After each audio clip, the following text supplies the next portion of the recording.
입니다. 메리 크리스마스, 메리 크리스마스, 예, 메리 크리스마스. 네. 근데 이 메리 크리스마스 뜻이 뭘까요? 메리라는 것은 즐겁게라는 뜻이고요. 또 크리스마스, 이게 크리스라는 게 크라이스트, 예수님 얘기하는 거예요. 예수님. 그리고 마스는 미사를 얘기하는 겁니다. 예배를 얘기하는 거죠. 그래서 메리 크리스마스 하면은 우리 즐겁게 예수님을 예배해요, 이런 뜻이 있습니다. 그래요. 그런데 미국에서는 메리 크리스마스라는 말을 쓰지 맙시다라는 그런 캠페인이 있나 봐요. 그래서 뭘로 부르냐면은 이 성탄절을 홀리 해피 홀리데이, 해피 홀리데이 이렇게 한대요. 해피는 즐겁다는 얘기죠. 행복한. 그리고 홀리데이는 휴일이라는 얘기예요. 다시 말해서 성탄절에 담겨 있는 예수님 하나님의 그 거룩한 의미는 쏙 빼버리고, 그리고 공휴일에 하나 정도로 우리 그냥 즐기며 보내요라는 그런 의미로 사용한다는 거예요. 왜 그렇게 했을까요? 미국에도 다 교회 다니는 거 아니잖아요. 그런데 무교회 또 무종교 이런 사람들이 거북하다는 거예요. 그래서 이 사람들을 배려해서 성탄절의 의미는 쏙 빼고 그렇게 하자라고 이야기가 되고 있고, 그렇게 또 하고 있는 것 같습니다. 너무 속상해요. 성탄절, 예수님의 생일인데, 예수님이 땅 가운데 오신 날인데 그 의미가 없으면 성탄절 뭐하러 성탄절입니까? 그래서 오늘 이 성탄절에 예수님이 땅 가운데 오신 이유, 특별한 그 의미를 좀 생각해 보려고 해요. 제가 먼저 주제를 말씀드리면, 하나님이 사람의 대신 사랑, 그 이유, 그걸 우리가 성육신이라고 표현도 하는데요, 그것은 하나님의 우리를 향한 큰 사랑이다라는 것을 함께 나누려고 합니다. 성탄하면 거룩한 탄생을 얘기하는 거죠. 어떤 거룩하신 분이, 위대하신 분이 탄생하셨습니다. 그래서 성탄이라고 하죠. 그 거룩하신 분, 위대하신 분은 누굽니까? 우리가 예수님이라고 표현을 하죠. 여기에 또 조금 설명을 더 보탠다면, 하나님이 예수님을 이 땅에 보내셔서 지옥 갈 수밖에 없는 우리 인생들을, 죄인들을 구원하시고 우리에게, 하나님 백성들에게 하신 귀한 날입니다 라고 우리가 표현할 수 있겠습니다. 그런데 우리가 주의해야 될 것이 있어요. 무엇이냐면은 하늘에 계신 예수님이 이 땅에 오셨다라는 것을 그냥 어떤 공간 이동 정도로만 생각하면 곤란하다는 거예요.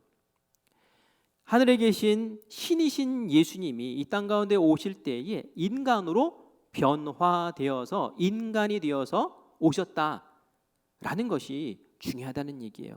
오늘 그 말씀을 요한복음 1장 14절에서 하고 있습니다. 우리 같이 읽어보겠습니다. 시작.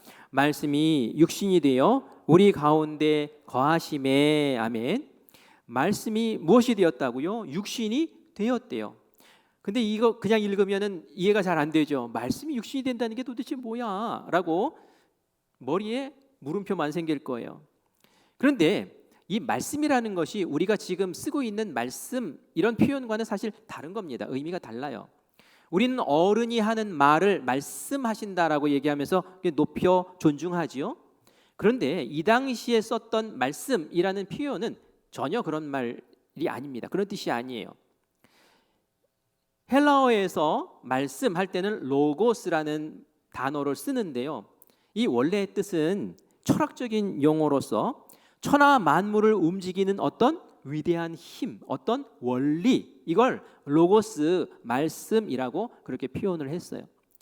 우리가 세상을 살다 보면은 봄, 여름, 가을, 겨울도 있고요, 해가 떴다가 지고 달이 기울었다가 차기도 하고 밀물, 썰물이 있고, 이거 도저히 인간이 할 수 없는 어떠한 자연의 오묘한 현상들이 일어나는 것을 우리가 보게 되죠.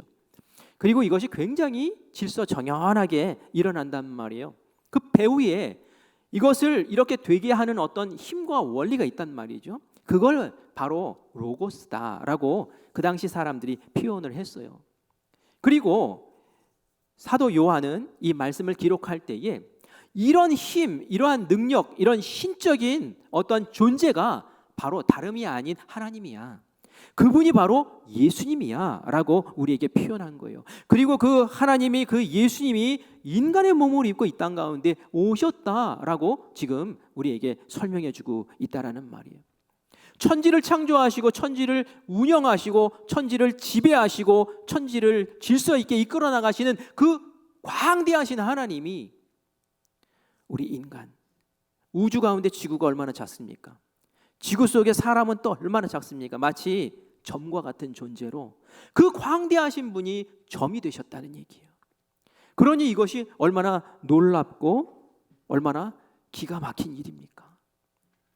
도대체 왜 그러셨습니까? 라고 우리가 묻는다면 주님은 이렇게 말씀하실 거예요. 사랑하니까, 더 사랑하려고 이렇게 말씀하실 거예요. 제가 이것이 왜 사랑인지, 하나님이 신의 위치를 버리시고 인간이 되신 것이 왜 사랑인지 다른 예를 들어서 좀 설명을 해볼게요. 여러분, 세기의 사랑이다라고 해서 세간을 떠들썩하게 했던 사건이 1930년대에 있었답니다. 대영 제국 영국에 에드워드 8세라는 왕이 있었는데요. 영국 제국에서 왕이 결혼을 하려면은 왕족이나 귀족들과 결혼을 하게 되죠. 그런데 이 사람은 아주 미국의 평범한 여인인 심슨이라는 여인과 결혼을 하게 됩니다. 결혼식이 보통 굉장히 웅대한데 이들의 결혼식은 하객이 16명밖에 안 됐대요. 왜냐하면은 그 신랑 쪽에서 왕실에서 이 결혼을 거부하고 반대했기 때문에 아무도 참여하지 않은 거예요. 그냥 심슨 부인, 이 부인이 그냥 아는 사람들 몇 명이 참여한 것이 고작이었단 말이죠. 왜 이런 어려움을 겪으면서 이런 평범한 여인을 왕비로 맞았을까요? 이 에드워드 8세는 자기의 왕관을 버렸어요. 내가 더 이상 부와 명예와 권세 이런 것들 연연하지 않겠다. 내 왕관은 내 동생에게 물려주겠다 하고 그 왕자를 내려왔어요. 왜 그랬을까요? 딱 한 가지 이유밖에 없어요. 내가 이 여인과 결혼하기 위해서, 내가 이 여인을 사랑하니까, 사랑하기 때문에 그 왕좌를 버리고 내려왔다라는 얘기입니다. 다미안 신부라는 나 환자의 사도라는 별칭을 가진 사람이 있습니다. 33살의 나이로 몰로이카라는 섬에 들어가서 한센시병 걸린 사람들을 돌봐줬던 사람이죠. 당시에 한센시 병은 지식이 없었어요. 그때 그 병에 대한 지식도 없었고 치료약도 없었어요. 그냥 전염되는구나, 이 걸리면 죽는구나 라는 그러한 공포 속에서 한센시 병 걸리면 무조건 다 그 섬에 집어넣고 돌보지를 않았죠. 섬에 들어가면 이제 죽는구나 라고 생각하는 것이 그들의 모습이었어요. 이런 안타까운 상황을 이 다미안 신부가 알게 되고 그 안에 뛰어들게 됩니다. 쓰러져 죽어가는 시신을 돌보고 관을 짜서 장례를 치러줍니다. 정말 몸이 부서져라 그렇게 수고를 했지만 사람들이 도무지 마음을 주지 않아요. 마음을 주지 않으니까 복음을 전할 수도 없어요. 그들은 이렇게 얘기합니다. 네가 하나님의 말 하지 마라. 우리는 하나님의 저주를 받은 사람이야. 하나님의 저주받은 인생에게 너는 멀쩡하잖아. 멀쩡한 사람이 우리를 뭘 안다고 우리에게 이러니 저러니 위로한다고 그러지 마. 그런 동정은 재수 없어 라고 그렇게 표현을 하는 거예요. 이때 다미안이 깨닫게 됩니다. 내가 한센시병 환자가 되지 않으면 이들과 영원히 함께 할 수 없겠구나. 그래서 기도를 해요. 이전에는 어떤 기도했을까요? 제가 이 사람들을 돌볼 때에 한센시병 걸리지 않게 해주세요, 전염되지 않게 해주세요 하면서 기도했을 거 아니에요. 그런데 깨닫고 나서는 기도가 바뀌었어요. 하나님, 제가 이들과 함께 하기 위해서 한센시병에 걸리게 해주세요. 하나님, 이들을 그리스도께 인도하기를 원합니다. 저에게 한센시병이 걸리게 해주세요. 정말 하나님이 이 기도를 들으셨는지 어느 날 하루 일과를 마치고 집에 들어와서 목욕물을 데우고 뜨거운 물을 끓이다가 그 물이 발등에 쏟아졌어요. 보통 때 같으면 아 뜨거워 하고 난리를 쳤을 텐데 하나도 안 뜨거운 거예요. 왜 안 뜨거웠을까요? 한센시병에 걸린 거예요. 그때 이 다미아는 무릎 꿇고 하나님 앞에 이렇게 기도를 합니다. 주님, 감사합니다. 이제 저도 저들과 같이 되었습니다. 이제 저도 저들과 똑같은 고통을 겪게 되었습니다. 이제는 저들도 알 것입니다. 제가 저들을 얼마나 사랑하는지요. 사랑하기 때문에, 그들을 사랑하기 위해서, 더 사랑하기 위해서 건강했던 그 사람이 한센시병 환자로 되기를 그렇게 원했던 거예요. 그분은 열심히 섬기다가 죽었습니다.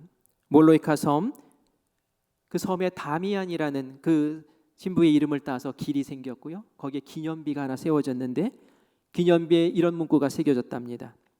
벗을 위하여 제 목숨을 버리는 것보다 더 큰 사랑은 없다. 벗을 위하여 목숨을 버린 그 사랑보다 더 큰 사랑이 어디 있겠느냐 하면서 이곳에 살고 있었던 한센시병 걸린 사람들이 그 사랑, 큰 사랑을 알고 감격했다라는 이야기입니다. 저는 이 두 가지의 이야기를 여러분들에게 소개하면서 성육신이 바로 이런 것 아니겠습니까? 라는 말씀을 드리고 싶어요. 그럼에도 불구하고 제 마음에는 여전히 부족함이 느껴져요. 왜 부족하냐면 이들은 그래도 사람에서 사람으로 변한 거잖아요. 똑같은 거예요. 사람에서 사람이에요. 그런데 하나님은 어떻습니까? 사람에서 인간이 된 거예요. 마치 사람이 개가 되는 것과 짐승이 되는 것과 같은 그런 수준으로 하나님이 내려오셨다는 거예요. 왜? 우리를 사랑하니까.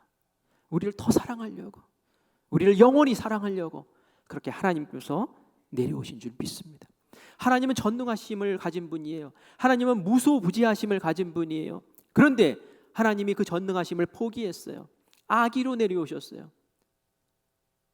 그 무소부지하심을 포기하셨어요. 시간과 공간, 육체에 갇혀서 살게 되신 거예요. 하나님이 이 땅에 내려오실 때에 완성된 성인으로 내려오지 않았어요. 그죠? 말구의 어린 아이로 내려오셨어요. 울면서 젖을 달라고 하고, 울면서 기저귀 갈아달라고 하고, 울면서 필요를 채워달라고 그렇게 하면서 그렇게 자라나셨어요. 하나님 체면이 말이 아니죠.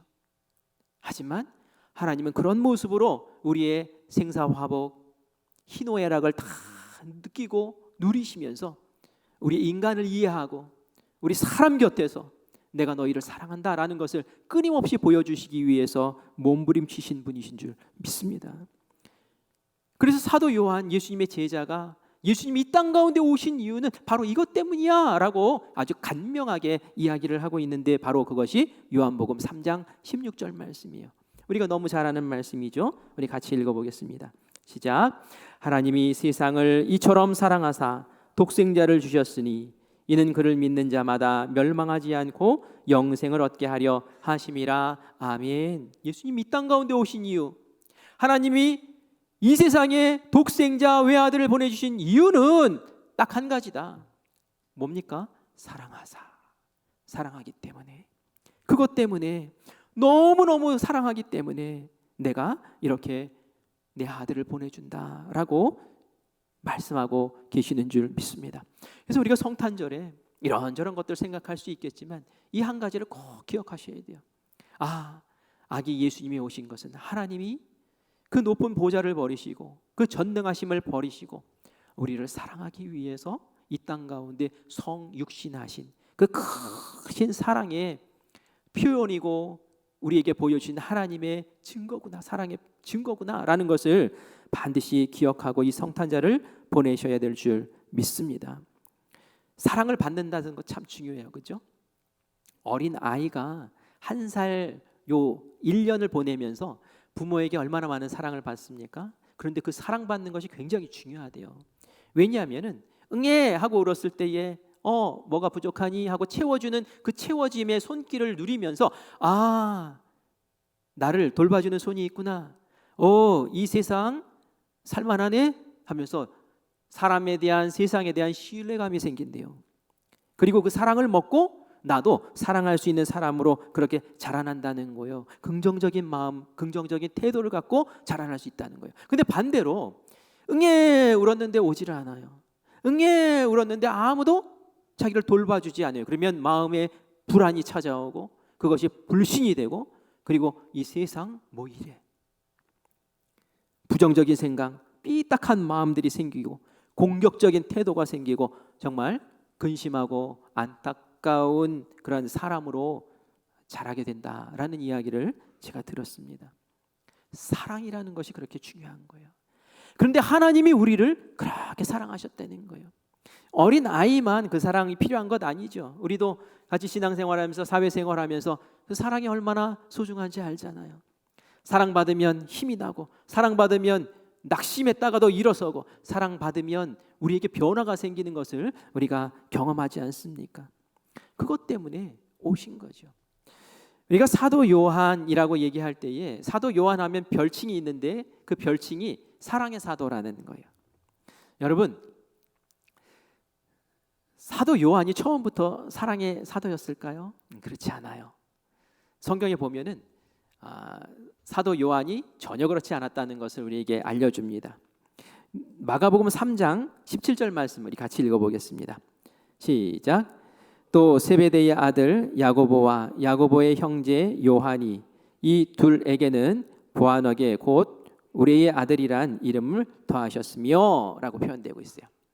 야고보가 있고 야고보의 동생 요한이 있는데요, 이 두 사람에게는 별명이 있었대요.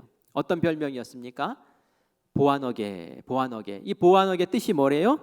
우레의 아들이란 뜻이에요. 우레가 뭡니까? 우레는 천둥을 얘기하는 거예요. 그 성질이 얼마나 급하고 얼마나 과격한지 천둥의 아들이라 이런 표현을 쓸 정도예요. 정말 성경에 보면은 그런 예가 있습니다. 예수님이 제자들과 함께 사마리아 동네에 들어가시는데 이 사마리아 사람들이 재수 없다고 막는 거예요. 너희들은 유대인이잖아. 우리를 개 취급하면서 왜 이 동네에 들어오려고 해? 오지 마 하면서 배척하는 거예요. 와, 그러자 이 요한이 화가 나는 거예요. 속에서 부글부글 끓어오르는 거예요.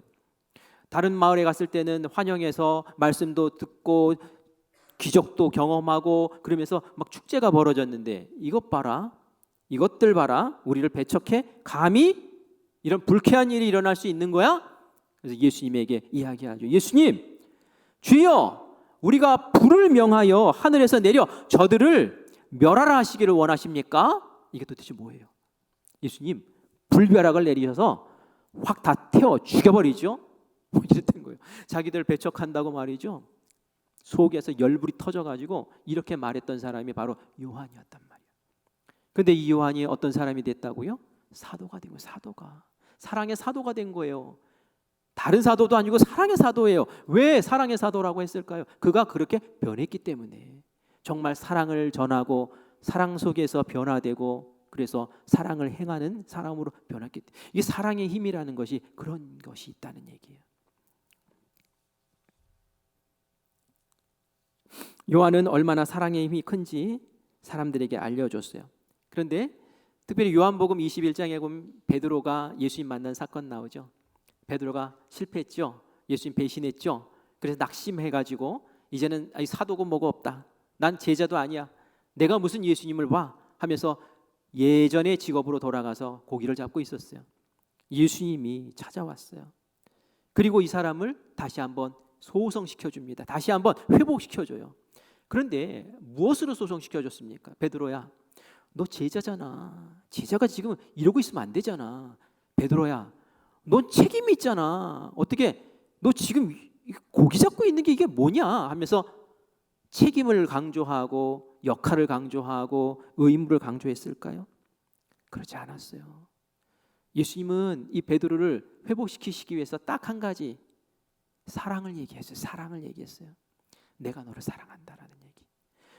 질문이에요. 네가 나를 사랑하느냐? 라고 질문하셨지만 사랑하느냐라는 그 질문 가운데 사실은 예수님이 내가 너를 사랑하는데 라는 전제가 깔려있는 질문이라는 말이에요. 베드로야, 너 나를 3번이나 배신했지? 내 곁을 떠났지? 내가 그때 얘기했잖아. 너 배신할 거라고. 나 이미 다 알고 있었어. 너 연약한 부분을 내가 다 알고 이해해. 괜찮아. 너는 나를 떠났지만 나는 네게 왔지 않니? 나는 너를 사랑해. 네가 연약한 부분 나 다 용납해. 괜찮아. 내가 너를 이렇게 사랑하는데 너도 나 사랑할 수 있겠니? 이 말씀을 3번이나 반복해서 하신 거예요.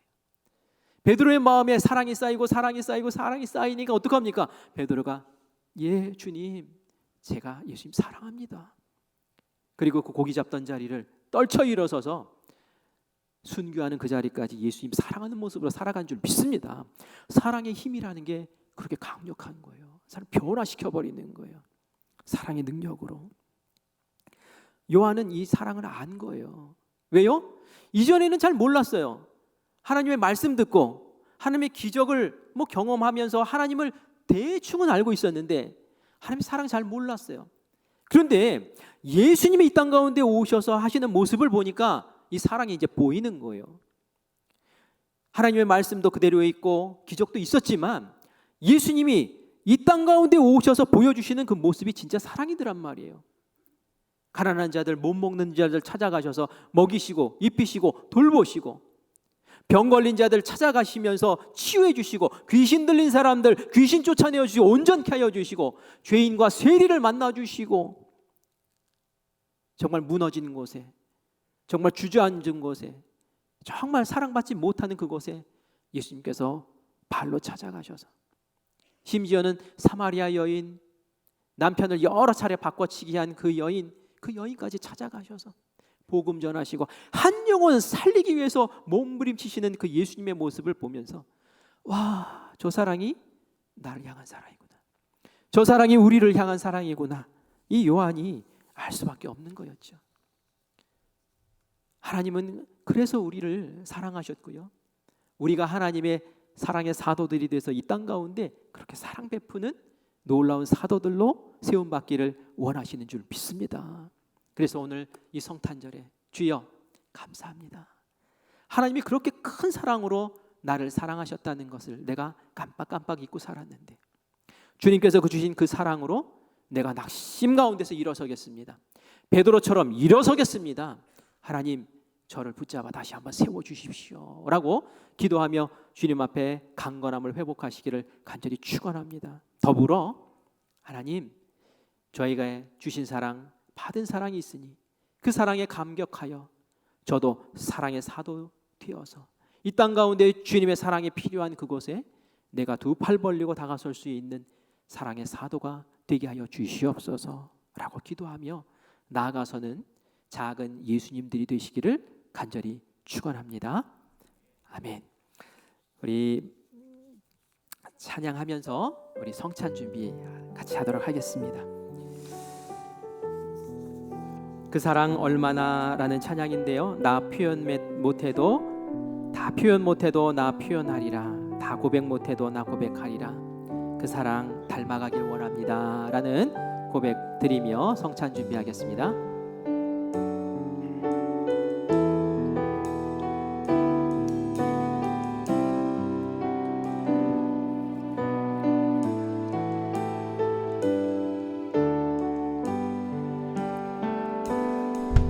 다